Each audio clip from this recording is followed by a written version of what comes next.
Do you need a fence or a modern privacy wall? I was lucky enough to work with each of Outdeco USA's new wood plastic composite fence boards with their Slat Fence Kit and posts.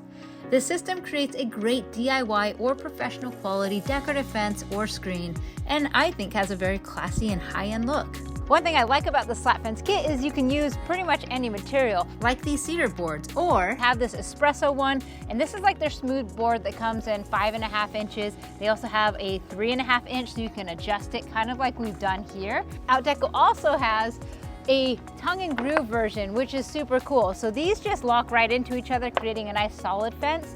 You want to make sure you order the board for the top so that's smooth. But other than that, it's a really easy way to make a fence in your yard or a privacy screen that gives you that modern vibes.